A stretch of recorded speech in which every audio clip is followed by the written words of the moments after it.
124 centimeters in feet? First of all, we need to know the value of 1 centimeter in feet. It's always 1 centimeter equals 0.03280839895 feet. Now we have to multiply 0.03280839895 by 124.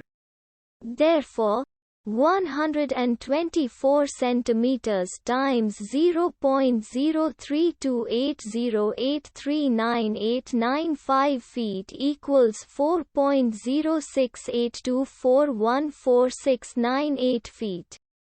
So, in other words, 124 centimeters equals 4.068241469 feet. We hope you have enjoyed this video. Please like and subscribe to our channel for more videos like this.